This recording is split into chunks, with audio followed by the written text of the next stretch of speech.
Hello, people. I can see some attendees already joining. Yeah, people coming in.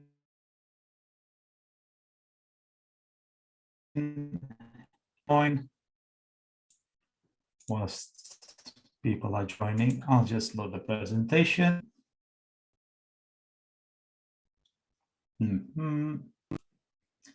Maybe a minute or two for people to join.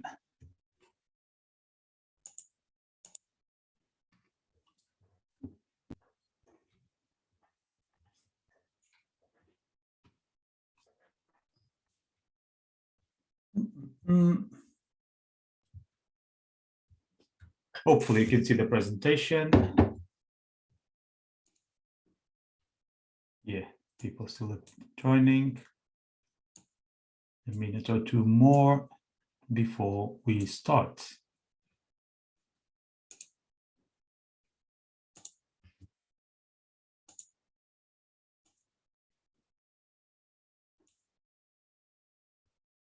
Okay.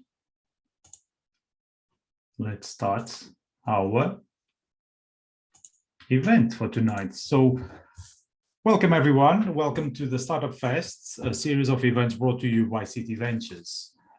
My name is Rui and I'm your host. And this is the first day of school, I believe, for many of you. So welcome in, make yourself comfortable. And what is CityVentures? Some of you might be asking. So CityVentures is the driving force of entrepreneurship at City University. And we are a small team and we support students, entrepreneurs.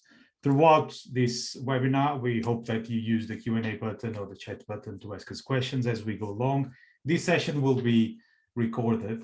So I can see some people asking questions already. Yeah, good evening, everyone. Brandon, Jurun. So as I was saying, we are a small team and we support student entrepreneurs. We are right in the city, right in London Tech City. We are in the heart of the Silicon roundabout. EC1 is actually the postcode where everything happens about students, entrepreneurship and enterprise in general. We are very proud to have supported around 350 companies across the years. We have raised over 13 million in investment, and we have created more than 1,000 jobs over the years. The Launch Lab, which is part of the CityVentures offer, is an awesome co-working space. It allows you, if you are a City student or City recent graduate or alumni, to join other City entrepreneurs, and we'll know more about them shortly. And we can help you to grow your business through our accelerator. So to help you to turn your business idea into a business itself, and if you have a QR smartphone, now it's time for you to point at the QR code.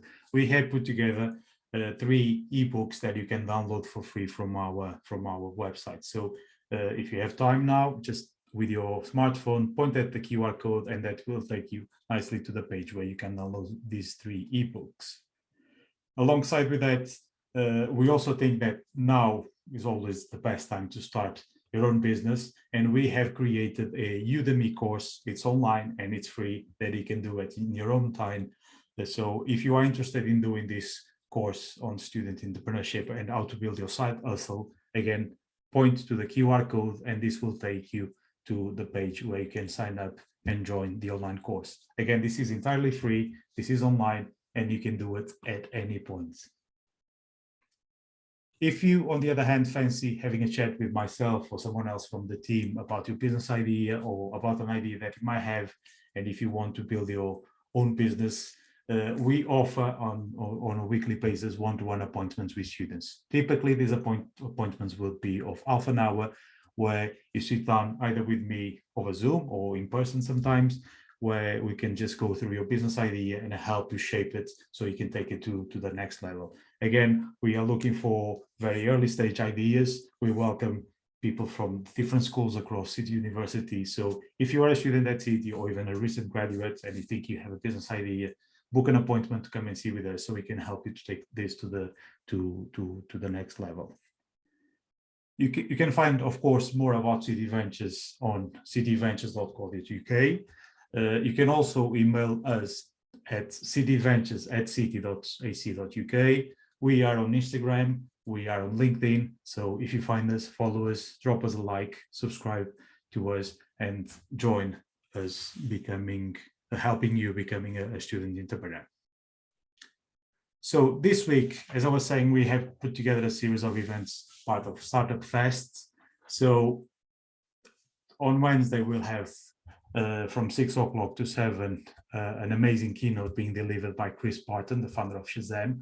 He will be telling us more about how he started this business and how he started this business with innovation. I actually had a chance to speak to Chris already over the phone. He's a really nice guy, and he will be telling us more about building Shazam and taking Shazam to what it is now. So if you haven't booked, please book now. The tickets are going really fast. The event is free. It's going to be held online. So if you want to hear from an established entrepreneur how he has made it, book now and do join me on Wednesday. Also happening this week from 6 to 8 o'clock, we have the City Spark Grand Final. This is the biggest competition at City University. This is a competition that will see students battling for a prize pot of £25,000. In the picture, we actually have one of the winners. I think it was 2 years ago. He's a computer science. Yamin is a computer science student, or was a computer science student, that won £5,000 to help him with Bubble Minds. Bubble Mind is actually helping autistic children, and he was the happy recipient of a £5,000 check. So if you are able to come and see what some students are doing at City when it comes to entrepreneurship, again, QR code and point your smartphone and book now. And this leads me to say that we're now welcoming to the stage Brandon, Victoria, and Maggie. They will be telling us more about how to become a student entrepreneur at City University. So Brandon, Victoria, Maggie, are you there? Hello. Hello. Hi, hi. Hello, there they are. So if you don't mind, I'm just going to read a bit of a bio about yourselves. I know that you've been helping me to put this together, but of course I had to go through it and add and remove where applicable. So starting with the ladies, of course, Maggie is a PhD researcher at City. Maggie, remind me, is this a PhD in entrepreneurship itself? Am I right? Yep, that's correct. And whilst doing that, Maggie also runs 2 other companies, one in danceware and one in education. So danceware is Shut Up and Dance, and the other one is Oxy Ice. Am I right, Maggie? Oxy Ice, yes. Oxy Yes. Ice. Thank you. Maggie, as you can tell, is a serial entrepreneur. She graduated from Oxford University, where she co-founded Girls in Charge initiative. She will tell you more about this, but you can see that Maggie's already on brand. She has an amazing kind of wallpaper to a Zoom. So she's on brands. And with Girls in Charge initiative, she's aiming to encourage young women to try out entrepreneurship through gamification. So really interesting. She has spoken at the House of Lords, and her works has featured in several startup magazines and the National Entrepreneurship Report's Future Founders. So let's welcome Maggie to the stage. Maggie, good to have you. Hello. Good to have today. And oh, thanks, Tori. I just saw your comment in the chat. Entrepreneurs always support each other. Thank you, Tori. Definitely. I now jump into Tori. So Tori is actually born in the UK. She was born in Southampton, but she's been living in New York for the last 8 years.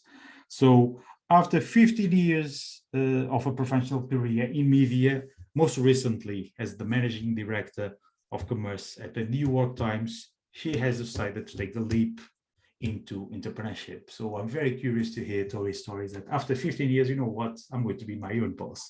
And Victoria is from the 2022 Global MBA class, and she's an active member of the City Entrepreneur Network here at City. And Tori, remind me to ask you more questions about the society, because as far as I can tell, any student can join this society. And with many skills, including business development and marketing skills, Tori has recently launched the Knowledge Shop. This is an edtech with a bit of psychology platform, and is helping founders build successful startups and overcoming their biggest obstacle, yourselves, or in this case, themselves. So Tori also sits on the board of St. George Society. This is a New York-based charity and community enriching the quality of life for people in need. Hello, Tori. Welcome to the stage as well.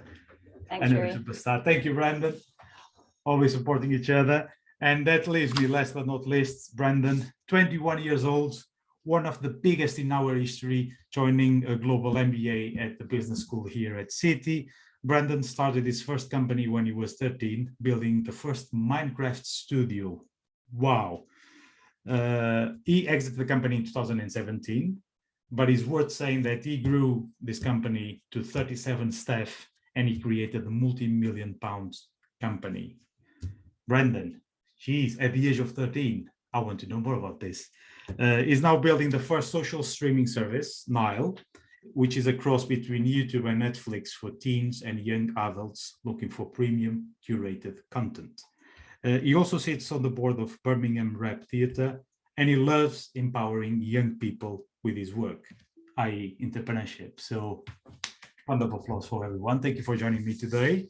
Now, this is where the conversation starts. So I've put together a few questions. And again, please use the Q&A button to ask questions to our panelists. They are students like yourselves, so feel free to get involved in the conversation. Just very quickly, if you can all, in your own time, tell me where you grew up, what was your family life like, and what were your real interests when you were younger? Shall I kick off? Yeah, Brando, you start. Let me think about this one. Yeah, it wasn't that long ago for me. I lived down on the south coast in the UK.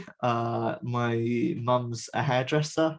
My dad's a HGV driver, which is in very high demand at the moment. Wow. And so I come from a very, very regular family. My main sort of passions when I was younger was always programming. So I love computers, I love coding, I love that side of it, and that's kind of what got me into kind of building my first company. I was never kind of like, oh, I want to be an entrepreneur.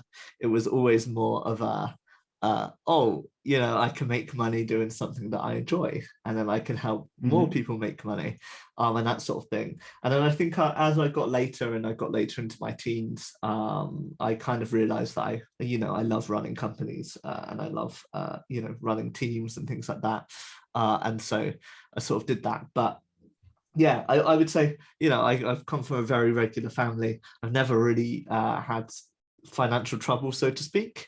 I've always, fortunately been safe and secure, but I didn't come from like, kind of a big chunk of money or something like that. Or a family that was already I've kind of worked from that.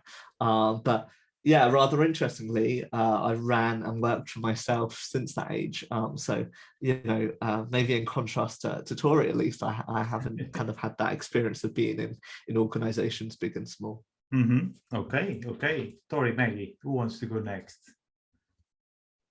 I mean, I can continue the south of England theme.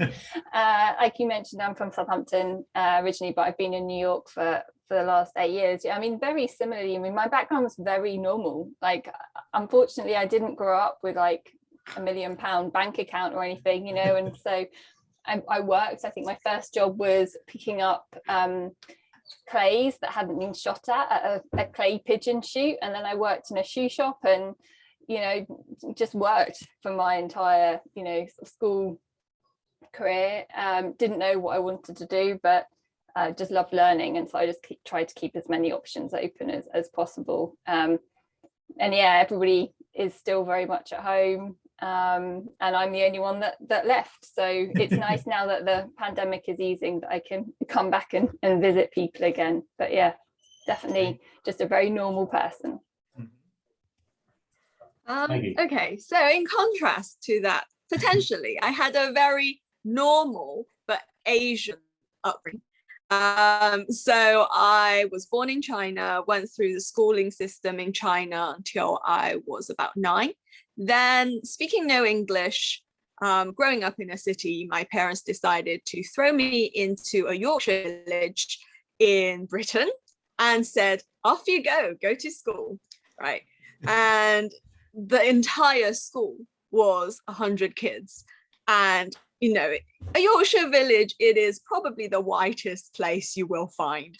So I had to basically go from zero to having, like, picking up English, going through all the subjects, and having all the while going through this amazing cultural shock where kids didn't study all the time after school, where school finished at 3, not 5 or 6, where the emphasis was on playing and just being a child, instead of you need to do more hobbies, you need to go to piano lesson, you need to go to English lesson, you need to go to ballet.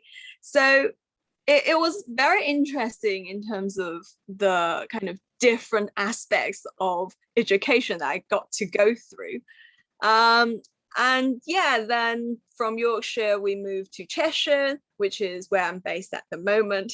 And I see someone saying, I'm from China. That's so true in the comments. So yes, exactly right. So not the same upbringing as Brandon and Tori, but a very common upbringing for those who identify kind of with the Chinese or Asian upbringing. And I guess my focus had always been education. Like, if you ask any Asian family, like, it's just going to be, you study.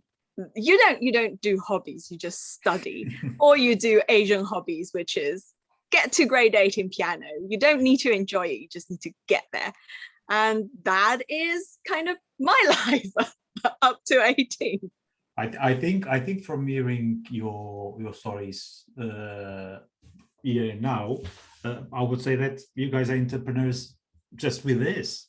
So Tori left the UK and went to the US. Brandon was building a company at the age of 13, and Maggie, you also left your country to come to the UK. So in a way, you had to gather the resources, not only just yours, but what you had around you, and make the best out of a very difficult situation. And that's quite often one of the attributes of every entrepreneur. And this is a nice follow-up to this is a nice sequence to my next question, which happens to be like a follow-up to all what you've been saying. So what kind of entrepreneur do you think you are? Are you a thinker? Are you a maker? Are you a fixer? Are you a combination of a thinker, maker, fixer? Are you a frixer, or maybe freak? I don't know. What do you think you are as an entrepreneur today, anyway? I'm seeing, I feel like the onus is on me to talk. I'm definitely, I would say, much more of a thinker than anything. You know, I like to think and I like to solve problems at the same time. But I think, you know, the creative side of my brain is a lot more about making. And I like to kind of think about things and then actually make them. And so yeah, kind of in between the two, I would say. Okay. Tori, Maggie? I think for me, I do so much thinking in the education side, right? So my first degree and my undergrad and my master's were in languages and French literature, and like 19th century, the most obscure sort of text you'll find. So a lot of thinking went into that. And now within the PhD, it's very much about theorizing and basically making entrepreneurship sound a hell of a lot more highbrow and a hell of a lot less fun than it actually is. So I think, to me, within the kind of day-to-day of my entrepreneurial life, I'm very much about making, because whether that's just testing out different ideas or, you know, just going for it and making something happen. Yeah, I think that probably takes precedence. I guess within that you do have to think, right? But yeah, I think probably a little bit of both, where my thinking is pulled by various other aspects of my life. Makes total sense. Tori? Yeah, I'm going to sort of mirror what Maggie said there. My natural tendency is to do, like, you know, let's just jump in and give it a go. And let's just, if we don't know how to do something, let's just go and figure it out and watch a YouTube video or many YouTube videos, and we'll find a solution. But I do also get very stuck in my own head as well, and I'm sort of thinking about the what ifs and the thinking through and the operationalizing of things as well. And so I think that's sort of my very broad background coming out. So yes, I think it just shows that it's good to be a generalist and to have aspects of both as an entrepreneur.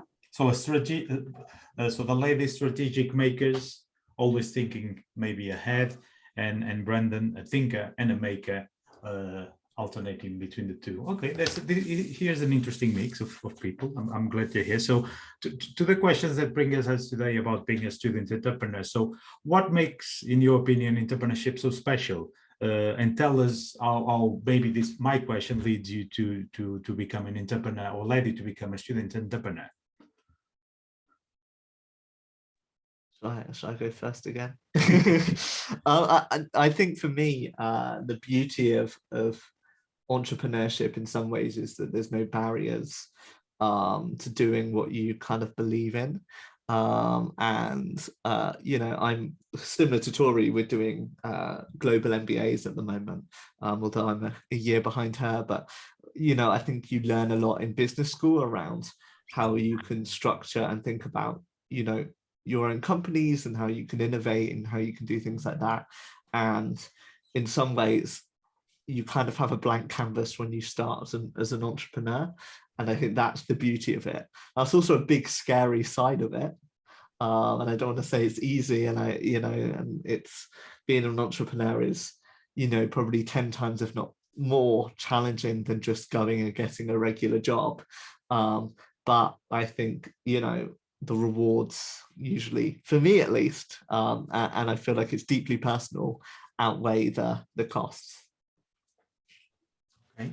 Yeah, I think being an entrepreneur and entrepreneurship is a real leveler.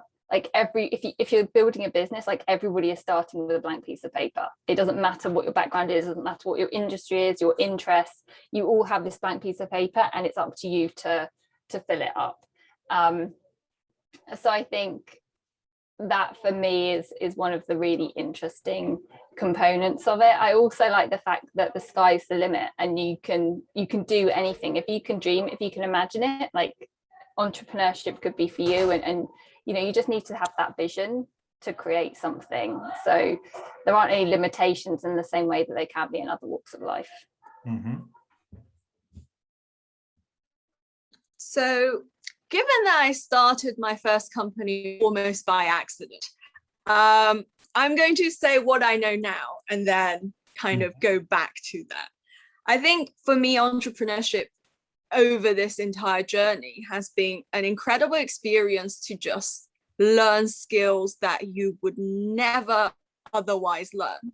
So building a company from scratch, you are going to be incredibly thrifty. You will try to save as much money as possible. And so throughout this, I've learned to do graphic design, I've learned to do some accounting, I've learned to deal with legal documents as much as I can before then you go and pay someone to deal with the most serious stuff. So you pick up knowledge that is not within your academic background. And I think that within itself is just amazing. And I think this is me advocating for entrepreneurship in particular. When you are at university, you have the safety net of the university. You will get the support, you will get the funding relatively easily, and you will basically have your degree to fall back on as well, right?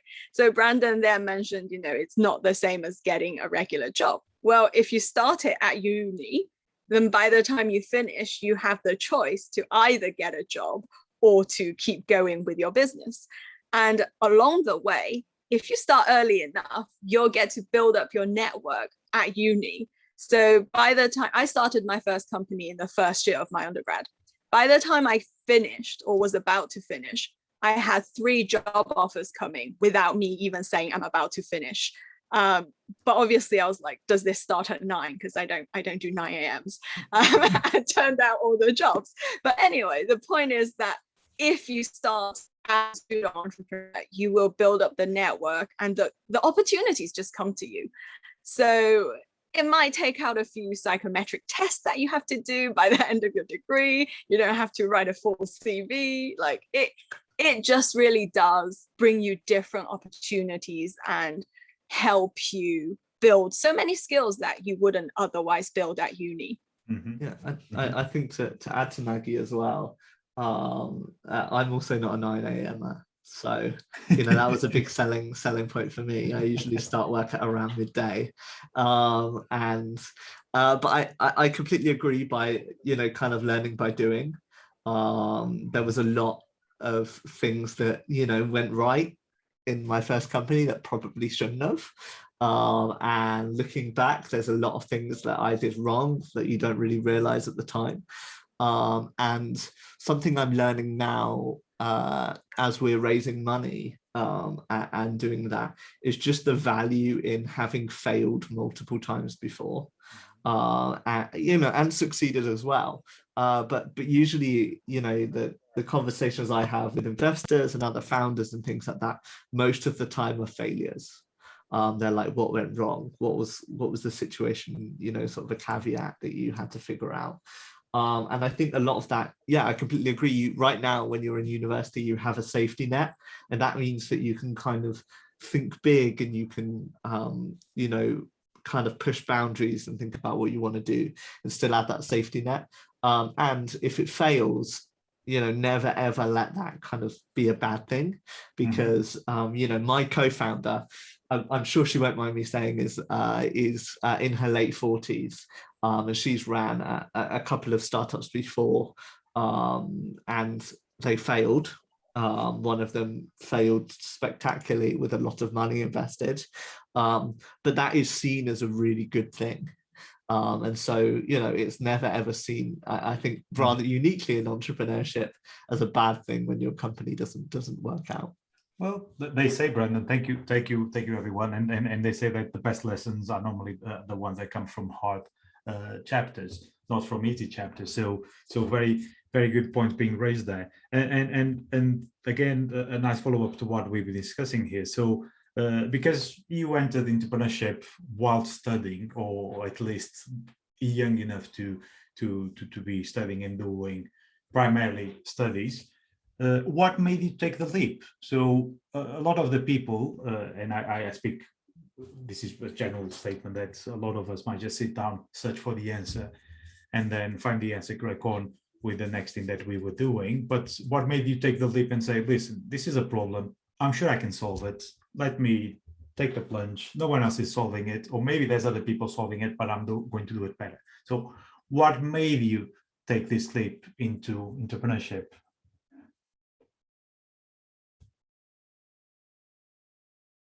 Come on. Brandon, you're not going first. Well played, I always Brandon. go first. I let somebody else go first. Well played. Okay, Tori, go. Yeah. I think for me, it was just a case of realizing that you only live once, and at some point you're going to look back and go, oh, am I going to regret not doing something different? Like, because it's so easy to get caught up in the hamster wheel. And I think for me, especially because when I was doing my undergrad, everybody was very sort of academically focused. I was at Durham, like there wasn't a lot of entrepreneurship going on. The people that I'd gone and done my A-levels with, like none of them were thinking about entrepreneurship either. And so you just get into that space of, oh, we're just going to go and get a job. And so, I went and got a job. And I was lucky that actually I ended up in a career which was a really dynamic career, and media, for many reasons, and obviously Brandon can speak to this as well, it's really gone through a number of different iterations and variations. And so I've been able to learn and grow a lot through that. But it does come to a point where I sort of felt like I was still living with my parents, and I really needed to go out and try something for myself if I didn't want to look back and with regrets. And so for me, it was just a case of, it was always going to be a matter of when, not if.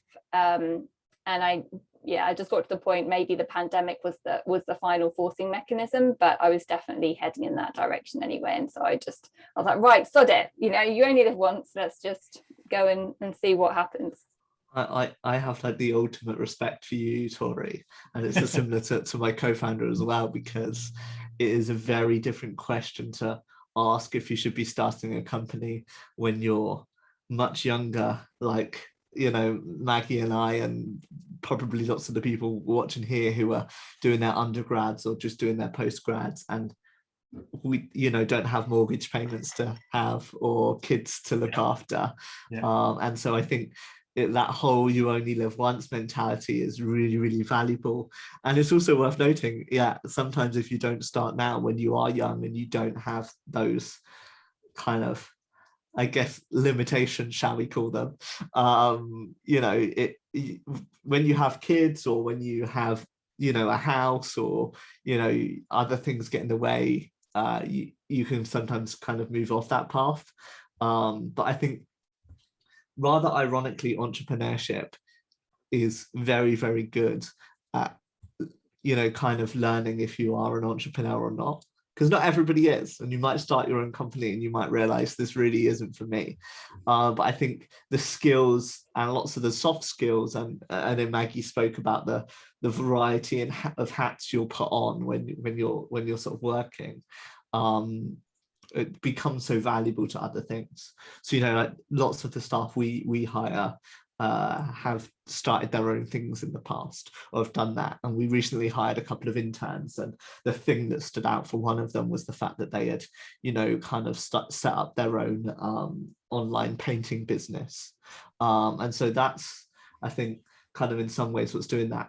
And then on the other end, if you don't feel like you're kind of ready for that risk, but you still want to kind of get a bit of an entrepreneur mindset, so many companies that are run by entrepreneurs are always hiring, and we're always looking for lots of young, fresh talent. And I'm always like, send me your portfolio, pitch to me why we should hire you. And you can learn so much, I think, from working in startups as well. Yeah, and you actually raised a good point there, Brandon, which is that looking at the three of you, you all come from different aspects, educational backgrounds, which means that you really don't have to have a specific expertise to become an entrepreneur. You just have to hone those skills and start developing them, be that through your own company, or even being that joining different companies and seeing how they work, and developing different aspects of your professional career and even your personal life. Yeah, and can I just build off that? I think basically it is just, do you have the curious mindset to go out and just explore? You know, are you an explorer? And, you know, when you are at university too, don't just think, oh, you know, I'm studying maths or science, so I need to stay down that route. Like, this is again that opportunity for you to really figure out what you want to do. So just stay curious, and speak to people. Like, networking was something that I learned much later in life, and the importance of that. Just start. Nobody will ever turn down a coffee chat, you know, whether that's virtual or whatever. But yeah, just stay curious, ask questions, and go and meet people. And kind of on that networking and that whole skill thing as well, something that I think, you know, is always a valuable thing to do, is never think that you've got to do it by yourself. And, you know, I mean that in the broadest sense, that, you know, say at City here, they're you know, they've got a fantastic team that supports startups, but also as well, if you look throughout history at most of the biggest companies, they are usually founded by 2 or more people. And, you know, if you think of like, say Monzo, which is one of the biggest kind of startups to come out of the UK in recent history, I think that they were started by 15 people. So 15 people left another company and started Monzo. And I think, you know, there is value in working together and building those. You know, both the companies that I've ran with 2 different people, but somebody else there. It's really, really good to have people that are good there for the highs and there for the lows. And I think that you, through your studies, hopefully you'll find lots of very interesting people that you'll be like, we've got a really cool idea, I want to sort of start that. yeah. And Brandon, picking up from what you're saying, even if we look at Apple, for example, most of us will know of Steve Jobs, but equally, if we think of Steve Wozniak, so Steve Jobs was very good with business, whereas Wozniak was very good with engineering, and they had to complement their skills in a way to make Apple grow where Apple is now. Because without Steve Wozniak soldering all those motherboards, there would be no Apple products. And on the same hand, without Steve Jobs pitching skills, if you like, or delivering a keynote where he's presenting yet another Apple product, without that, we would have the company that we have today. So it's important to also emphasize the importance of having different people helping you when you're building something from scratch. Yeah, and it's really, I think, really valuable to find kind of, you know, yin and yang. You want to find kind of the yang to your yin. You want to find the individuals that you don't have. So, you know, usually a big barrier when you're trying to raise money is technical knowledge. So if you're starting a tech startup, there is kind of an expectation from investors nowadays that one of you has experience in development. And that doesn't necessarily mean you've got like a degree in it or something like that, but you've at least got kind of practical experience. Mm-hmm. And if you don't know, if your brain doesn't know how to code and you can try and learn to code and you're not going to do that, the next best thing you can go and do is find, you know, somebody else to be your future CTO and to be your co-founder. And I mean, you're at a university with, you know, a fantastic computer science department and fantastic, you know, departments of students that do lots and lots of different things and will have loads and loads of things. I don't even know, I think there's literally like 10,000 students in the school. A little bit more, yeah. A little bit more than that.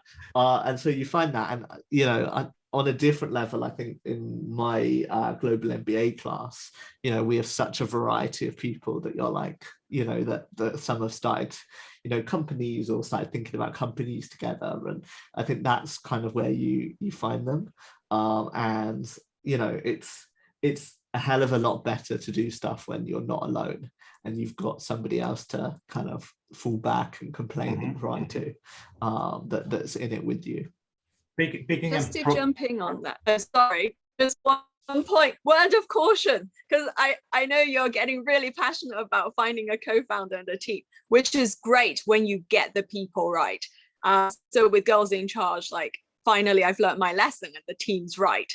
But with Shut Up and Downs, I won't go into specific details, but let's just say it didn't work out that well.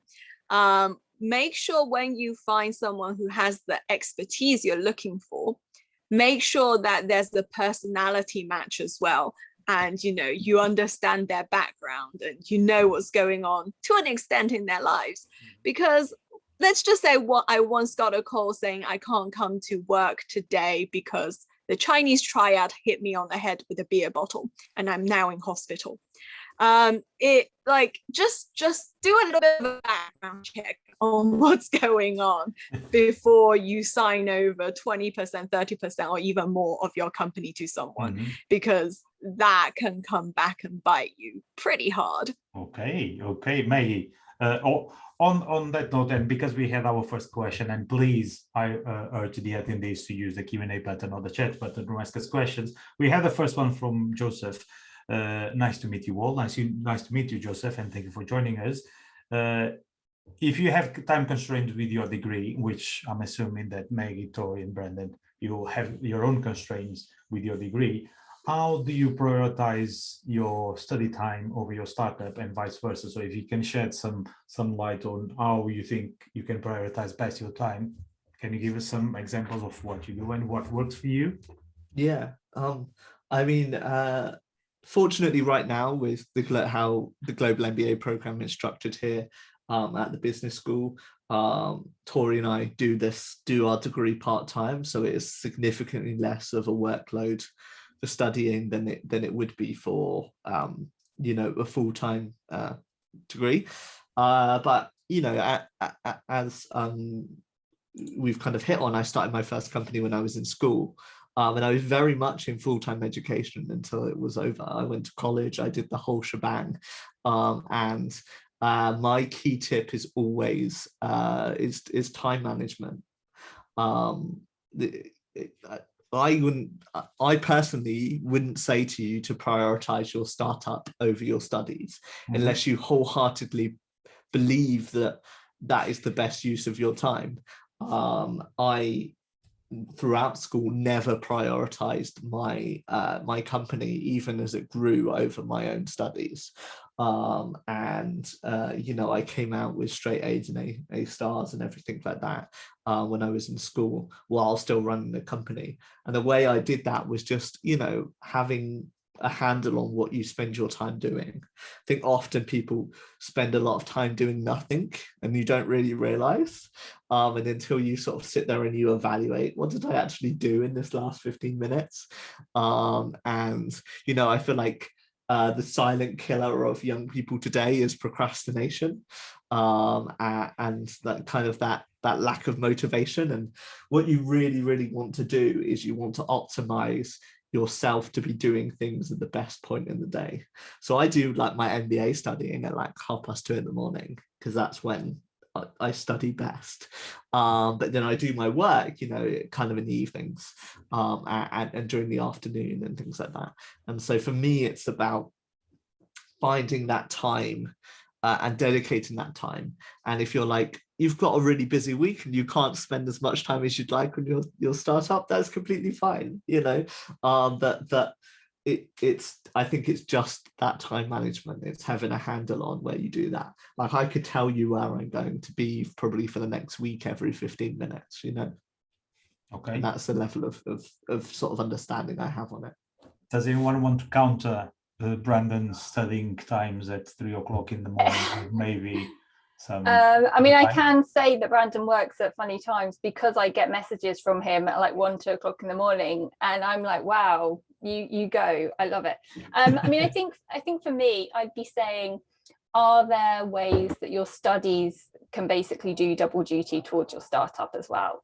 And so to give you an example of that, like I'm currently doing my dissertation for my MBA, and I'm conducting research into accelerators, and basically what is, where do they start, where are they going, and how are they benefiting startups? Now that also then feeds into what I'm doing with the knowledge shop, which is basically trying to help more startups succeed. So if I can take those learnings from that research and apply it to my company, then hopefully it becomes a win-win.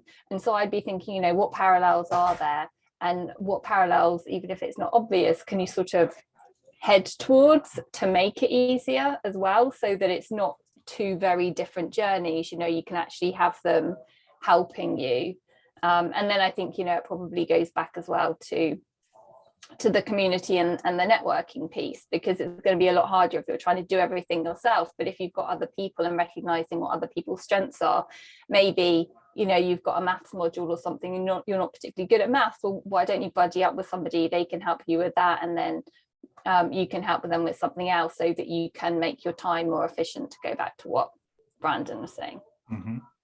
Yeah. But yes, I also start at 6 a.m. I'm the flip side of Brandon, so I do my studying right at the very beginning of the day. Okay. Maggie, very quickly, if you can add something to that, please. I agree with Tori in terms of aligning your studies with what you want to do with what I'm doing with my PhD, but I totally disagree on the 6 a.m. start. Oh my God. No, I'm with Brandon there. Like I start work after 11, and then, it just fizzles out in the afternoon or perhaps into the evening if I have an idea. But I think the best thing about kind of running a startup or attempting to run a startup is you're the boss. You're not constrained by anyone else's time. You can take it slow, you can take it fast. If it's exam season, just shut it down for that time, or find someone to take over. You can make these sort of decisions. Whereas if you're at uni and you take up a waitressing job, for example, you are being dictated to of what time you need to be spending at work.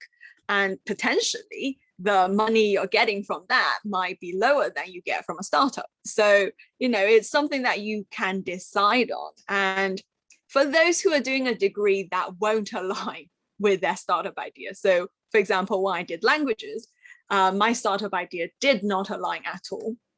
And And with Asian parents, they're like, you shouldn't be doing that. You should be getting the firsts. You don't do that.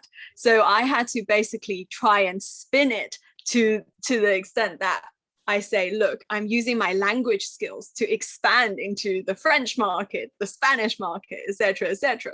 But in terms of finding time, it obviously helps if you're doing a degree that doesn't have that much work, or if you can be clever about picking your modules so that you can kind of focus more on your startups, if that's the way you're leaning towards. But yeah, like Brandon said, make sure you understand your schedule. Like I literally have a spreadsheet where I plan every 30 minutes of my day, starting from 11 a.m. So, and then I block out specific times where I want to do, okay, today is PhD day because I really need to get stuff done. Today is the time I work on Girls in Charge. So sometimes I block out entire days for one thing, and your efficiency just goes up so much more when you're doing deep work. So yeah, there are loads of strategies for you to manage your time, but the first step you need to take is think this is actually what I want to do. Okay, and planning as well. I do want to just preface this because I feel like we've made it sound like your life should consist of running a company and running and studying. Please make sure you leave time for social stuff and seeing your friends and your family and other people. That is probably the single most important thing you can do in the week. And so never, I know Maggie and I sit here and we plan this out. I don't know about you, Maggie, but I literally plan time out to spend with my friends and my family. Oh yeah, like socializing, networking. So not even just networking, just socializing, just speaking to people, going out with people. Don't ever think, that if running a company and studying at the same time is of detriment to that, you're probably doing something wrong. Because every entrepreneur that I know still has a very healthy social life. Okay, let's jump now into something on sitting on the optimistic side, and if you can quickly just tell me, what are you the most proud of in your entrepreneurial journey as of today? Maybe your highest achievement, your biggest achievement, the thing that you went like really, wow, I've managed to eureka moments, break something. If you had one, I don't know. I think the cutest moment for me, because obviously you mentioned like there have been various publications in English that I've been featured on, and obviously that's great. But I think the cutest moment was when I was featured in a Chinese newspaper on a full spread, and my grandma picked it up from the newspaper store. She's like, "Oh my God, it's you!" And I think like Brandon said, you need to make time for family, you need to make time for friends. And that moment was just like, oh my God, that's so cute, that's so sweet. Like I've made my family proud. Again, like I think there are just so many highlights within your entrepreneurial journey that not necessarily they're the biggest things you want to celebrate, but every month, there's something new and exciting for you to be really happy about. Yeah, for me, Maggie, you kind of just reminded me of something that I always found funny when I was younger, which is that when I was, I think I was 16, I might be 15, I had a half a page spread about me in Vogue. And so it used to be the running joke in my school that I was now a Vogue model, because I'd been in Vogue. So that moment when you said about the little in the magazine, I was like, oh, that reminds me of that. I think for me though, always my greatest achievement is when it comes to my staff. I think I've been very, very lucky in my career to date that I have worked with fantastic people, and I think when I see them succeed, that always makes my day, and that doesn't just happen once. That happens pretty regularly, which is always a good thing. But I think for me, yeah, it's always down to the people. Sorry. I mean, this has nothing to do with entrepreneurship, but I feel like I have to continue with the media theme, only because like I too was like a cover model. I was on the front cover of Practical Caravan magazine many years ago when I worked for that publishing company, but I was very proud of that. So anyway, there we go.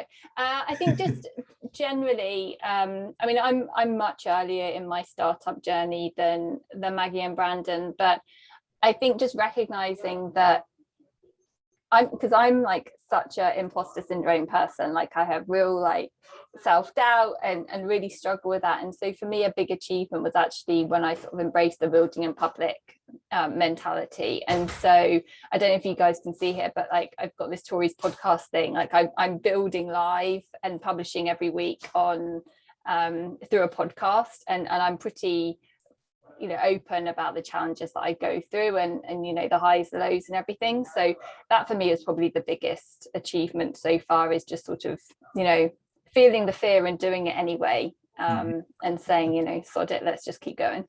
I think, Tori, you have an interesting thing, because the people that keep me accountable are essentially our board and my co-founder. Whereas you, I feel like you have anybody and everybody keeping you accountable. No pressure. Which is, we've discussed about, should we do more stuff publicly? And I'm like, maybe not. But I have a lot of respect for building in public and people that choose to do that. And I think it's I think it's really interesting. And you can follow lots of people like Tori that are building startups in public, which I find to be some of the most interesting things to read. Thank you. I'm going to pick now a question that's, I can see that we have a lot of questions coming through, but I'm going to pick this one because it's almost very personal and relatable to all of you. What is the best thing about having your own business? If you can name one thing, what would be that thing? The best thing about having your own business? Freedom. Freedom. Okay. That was exactly what I was going to say. I'm gonna, come on, Brandon. Come on. I'd say maybe, to expand on the freedom, it would probably just be like, the freedom to go and meet lots of different and interesting people. And you can kind of do that in a work environment anyway.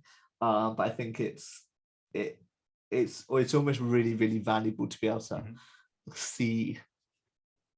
to be able to assemble a group of people that bring your vision to life, and then see people enjoy that. That kind of is a super, super fulfilling. So the freedom of being a visionary and and kind of freedom of being able to assemble the team that you want. I think I have one of the best teams in the business. So come at us. I think not to brag or anything.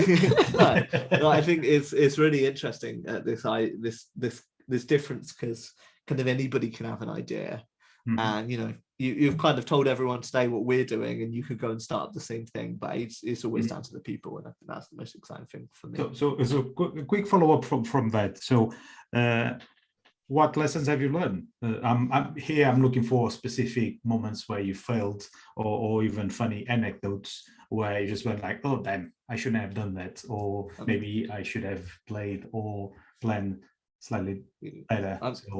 I'm going to go the exact same again with the whole people aspect. So I actually started I actually sold my first company 2 years before I eventually exited it. And then I bought the company back because all of our staff hated it. And that was maybe one of the biggest learning lessons I ever had, was that people are the most important aspect of a company. And this company was no longer going to succeed in this new company that had acquired us. And so went through the very complicated and expensive process of buying the company back again, and essentially resetting and understanding, back to the values. And so, that was kind of very expensive mistake, but also a very, very valuable one. Maggie, Tori, any funny, weird failures along the way? I mean, I think I'm gonna stick. Sorry, we keep on sticking on the same themes here. To me, it's people as well. But one thing Brandon didn't mention is kind of the emotional toll that this sort of mistake has on you. Because with, I don't know, anything else within the business, you know, if the marketing campaign goes wrong, or if you've just overspent on something, or you've missed a deadline, etc., that's just a little bit of cost to the business potentially. But with people, you know, you've built personal relationships with these people, and when that goes wrong, so with Shut Up and Downs, I brought on one of my best friends, and now we almost rarely speak because of the entire thing going to crap. And so I think that's why I give the word of caution about finding your team, because you need to be mentally prepared for that. Mm-hmm. Sorry, without mentioning people. Yeah, well, I'm still a team of one, so it makes it a little bit easier. But I think I naturally, and I don't know if it's, you know, because you know, I'm slightly older or I'm a woman or whatever, but I do find it harder to ask for help. And yet I know that's the one thing that I really have to do. And that's what will help me succeed. So I guess if I could even go back like a year, I'd definitely be, you know, putting feelers out, trying to figure out, you know, how to problem solve by working through it with other people rather than feeling like I needed to solve everything myself. Do you want to know my best advice on that whole Yes. for help thing? And it's always the best way to network, I find, as well, is always offer something first before asking for something.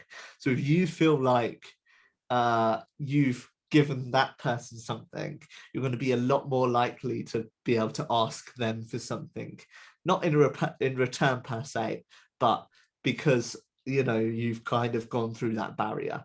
And so every time I meet somebody new for the first time, or find that, I will always try and help them in some way.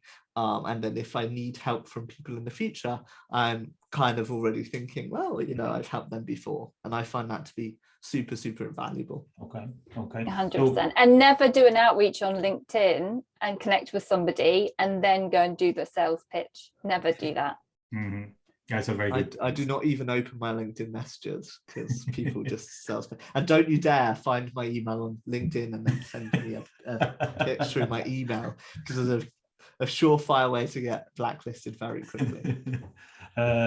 More of on a practical side, and this is a question from Iqbal. Hello, Iqbal, and thank you so much for joining us today. So Iqbal is asking, how do you take the step from idea to execution? Many people get stuck, and this is a very good point. Many people get stuck and don't know how to start the engine of the startup.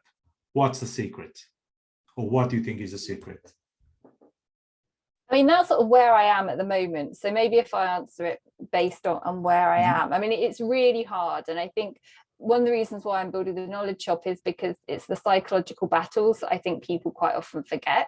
And so you get caught up in like self-doubt and you don't really make any progress. So for me, like a few different things, I'd be surrounding myself with people that I trust and that I can lean on and that can help me get going. But I would also then say to break everything down into like incremental chunks so that you don't feel like you have to go from like idea to IPO in like a week.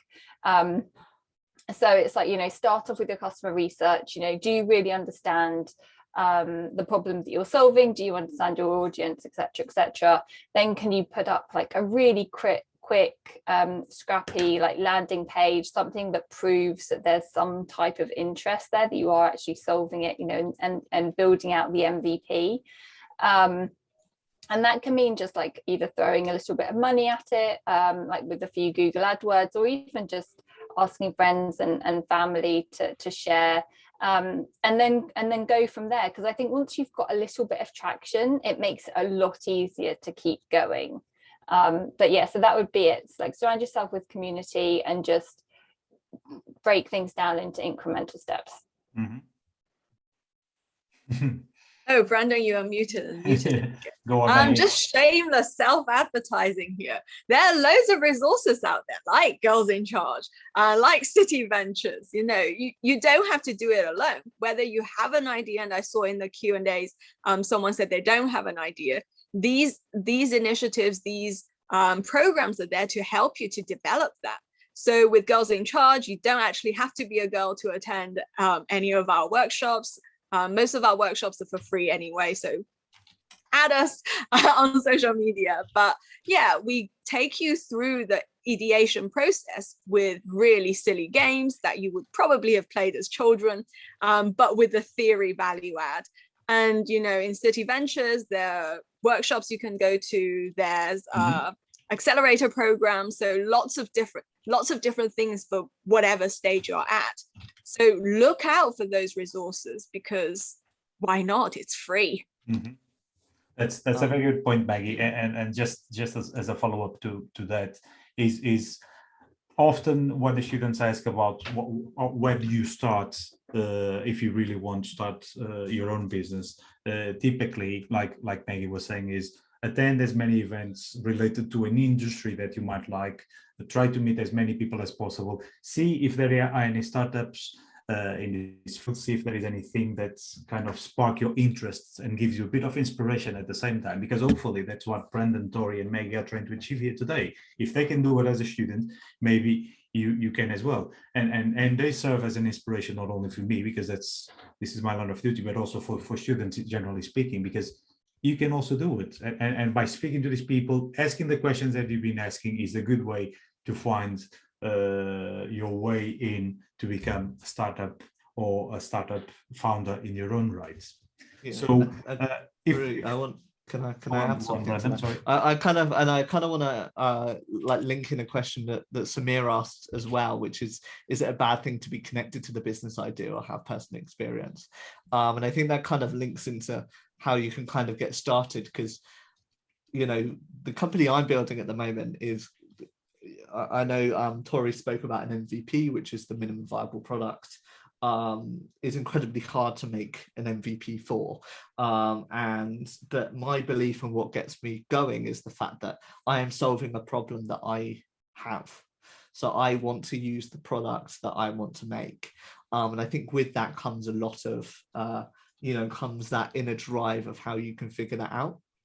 And I think, you kind of got to just go out there and test. And I'm going to kind of push back on Maggie and Rui as well and say, you can attend lots of events, but be careful not to attend too many that you actually don't actually get started. And so, and this is as well a lesson that I learned on top of that, is sometimes you can take too many meetings with too many different people and get nothing done. And so I now very rarely have meetings over half an hour. I like to get things done very, very quickly. And I've learned to say no a lot more than I say yes. And I think you'll reach a level of sort of, shall I say, maturity in your startup journey where you'll go, okay, I need to meet lots of people, but now I actually need to go and do. And I think now if I'm spending half an hour speaking to someone else, that's not half an hour I'm spending with my team and doing. And so I think it's doing that. And I think it's always just going back to the basics of what your idea was.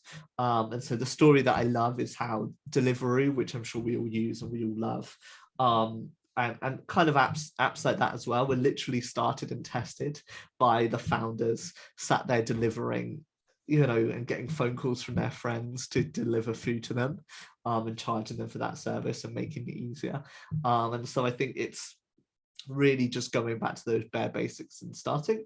And I think we're in a really, really fun and interesting technological age where there's fantastic no-code apps or loads and loads of open source software or pre-built software that makes it super, super easy to build something in ridiculous speed.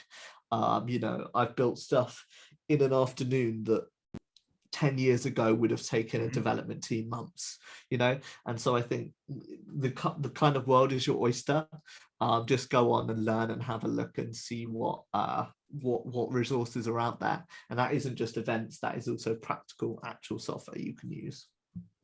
Okay, Brendan, Tori, and Maggie, because I'm conscious of the time, and I can see that we're nearing the end of this talk today. It might sound as a cliche, but what piece of advice do you have for any aspiring entrepreneurs out there? Where should they start? Where should they devote their energy?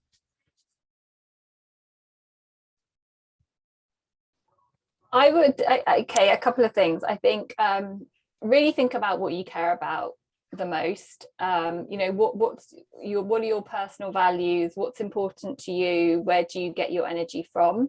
There are tools and frameworks like the Ikigai framework is a really good one to just sort of help make sure that you're solving something that's important.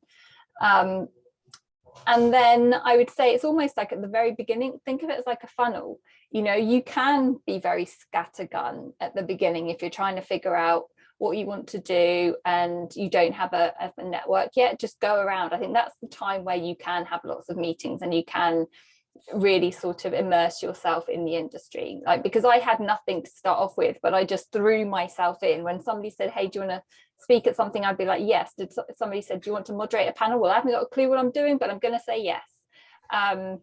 And you know, that's sort of how I ended up, I guess, doing the City Entrepreneur Network stuff. It was just like, well, this is where I know where I want to go, so I'm going to just start putting myself into those positions, and then you start to learn what you like and you start to narrow down and filter down. So that's what I'd say. Mm-hmm. I totally agree there. And I think to just add to that, one of the best pieces of advice that I got was do things that you're only 30% confident doing.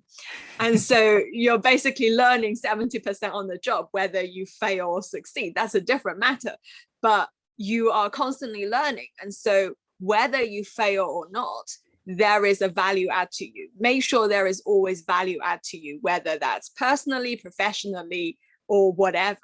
Just make sure that what you're doing is worthwhile to yourself.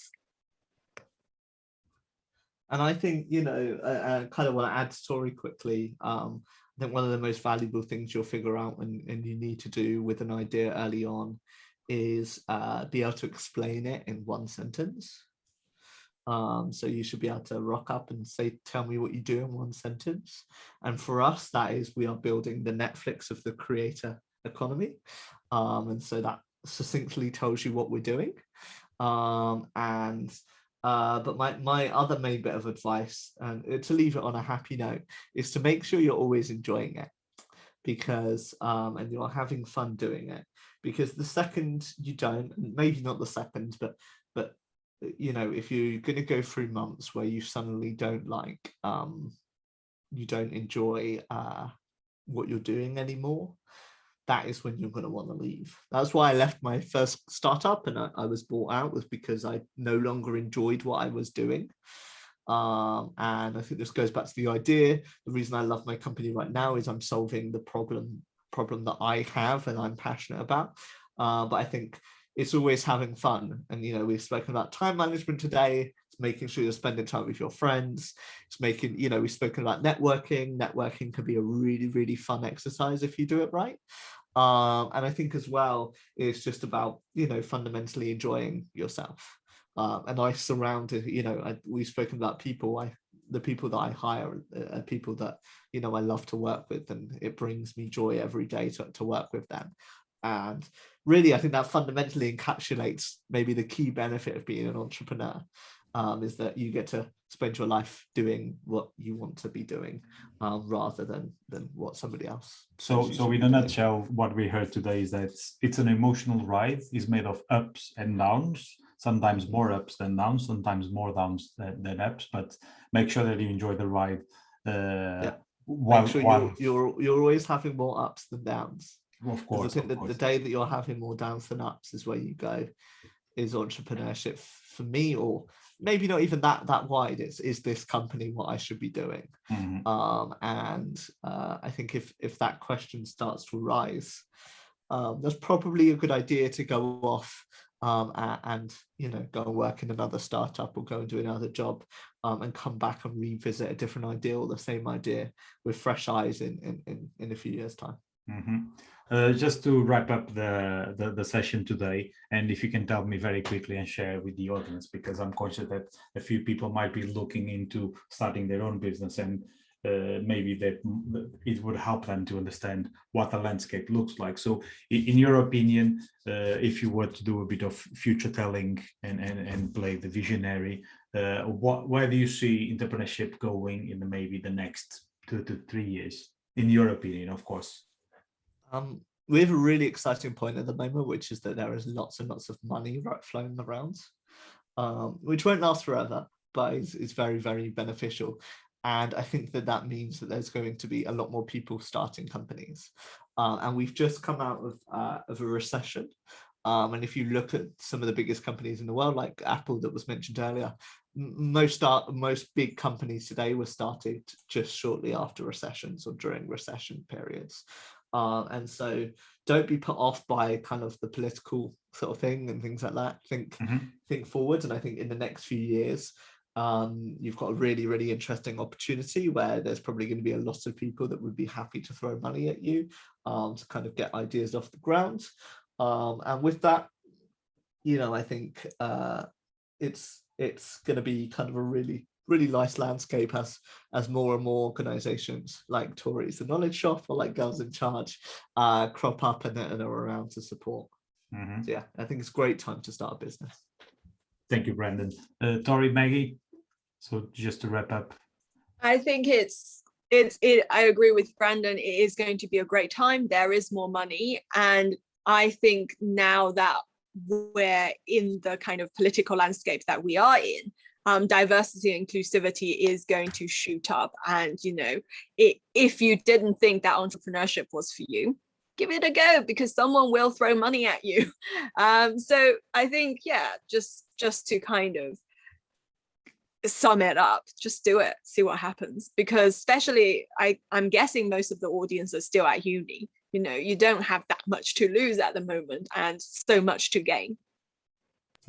Tori? Yeah, and I would say, actually, I think yes and no money. I think you're definitely starting to see a tightening of money over here, at least in the US. And so I think, a couple of things. If you can try and get traction of some description, like build out your product before you even start to fundraise. Like, don't just think that somebody's going to pay for an idea. You'll go much further if you can do that.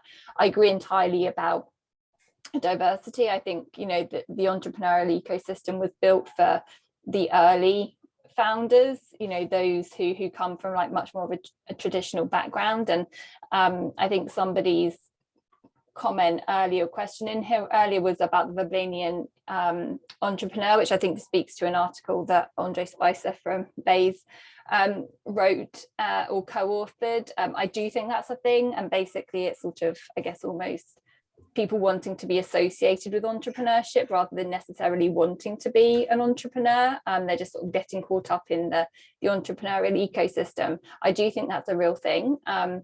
But I also think, therefore, that if you are an entrepreneur, that you shouldn't judge yourself against other people. You should follow, against your own timeline, and give yourself that freedom to do that, because I think the industry is accommodating to that, so use the tools that are out there, and you'll go far regardless of what else is happening. Okay, so Tori, Maggie, Brandon, I know that people at home might doing the same thing, so join me in a round of applause and thanking Maggie, Tori, and Brandon for their time. The insights and everything that shared with us has been incredible. We'll be sure at CityVentures to make this seminar available to other students to learn from. And I would like to thank you again so much for your time today. Tori is already sharing a LinkedIn profile. Maggie is sharing it as well. If you're looking to book an appointment with me, just email me at cityventures@city.ac.uk. I'll be sure to pick up from there. Thank you so much for the attendees that joined us today, and I hope to see you on Wednesday with the founder of Shazam, Chris Barton. So we will learn how we came up with Shazam, and also joining us on Thursday for the City Spark Grand Final. Once again, thank you to the panelists. Thank you to the attendees. I'll be sure to catch you in the next one. So thank you so much, everyone. Good night, and I'll see you in the next one. Bye, everyone. Thanks, guys. Bye. Bye. Thank you.